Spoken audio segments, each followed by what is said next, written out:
una sanidad, otros porque querían ser saciados espiritualmente hablando, otros porque necesitaban comida, y los religiosos para ver en qué el Señor fallaba. Pero de modo que eran muchas las personas, hermanos, que iban al Señor. Muchos de ellos se sentían agradados porque ahí estaba el que daba la vida, el que daba la sanidad cuando estaban enfermos, el que daba comida cuando no había comida, el que daba salud al que estaba enfermo, el que levantaba a los paralíticos. Hermano, ¿y quién no quería estar cerca de una persona como Jesús que hacía todas esas cosas? ¿Quién no quería estar cerca? Pero se llegó el momento cuando el Señor se olvidó de los milagros y tenía que presentar el mensaje espiritual, el mensaje de salvación.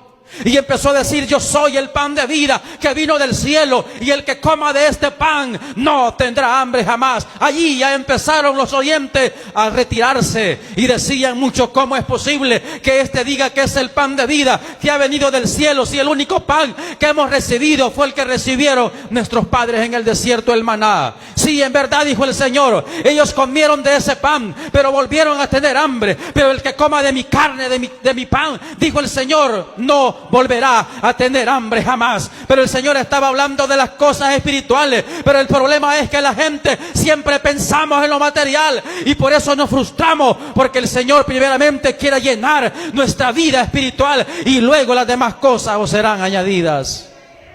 Bendito sea el Señor. Se empezaron a retirar. Señor, dijeron los discípulos, la gente se está yendo. Y el Señor les dijo: ¿queréis ir acaso también vosotros? Pero la reacción de Pedro fue importante. Dijo: Señor, ¿a quién iremos? Solo tú tienes palabras de vida eterna. Si los demás se quieren ir, es cosa de ellos que se vayan. Usted manténgase. Si los demás quieren irse, que se vayan. Usted y yo mantengámonos.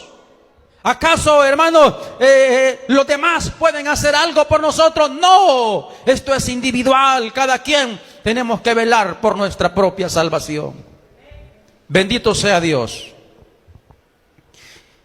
Aunque otros se aparten, hermanos, nosotros tenemos que seguir. Para finalizar, dice la palabra de Dios en el Evangelio de Juan, capítulo 21, verso 20 al 22.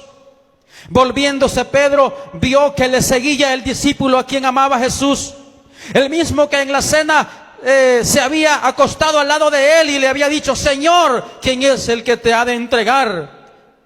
Cuando Pedro lo vio, dijo a Jesús: Señor, ¿y qué de este? Se había llegado a aquel reencuentro entre Pedro y el Señor después que Pedro lo había negado. Se reencontró con Jesús. Y usted sabe que el Señor le dice: Pedro, ¿me amas? Sí, Señor, yo te amo. Pedro, ¿me amas? Sí, Señor. Pedro, ¿me amas? Señor, tú lo sabes. Cuando el Señor termina de decirle esas palabras a Pedro, le dice: Pedro, antes tú te vestías solo y ibas a donde tú querías, pero viene el tiempo que te van a vestir y te van a llevar donde no quieres ir. Estaba hablando el Señor, dice la palabra, de la forma como Pedro iba a morir, como Pedro iba a llegar al final de sus días. Y cuando el Señor termina de decirle esas palabras a Pedro, Pedro, me imagino, voltea a ver hacia atrás y ve que venía el apóstol Juan, aquel que se había recostado al lado de Jesús, y le dice: Señor, ¿y qué de este? Es decir, Pedro le estaba diciendo: Señor, ¿y este cómo va a morir? ¿Y este cómo va a ser el futuro de él? El Señor le dice: Pedro, ¿y a ti qué? En otras palabras, Pedro, ¿y a ti qué te importa? Tú sígueme. Tú sígueme, Pedro. Entonces, mis estimados hermanos, nosotros tenemos que velar por nuestra propia vida.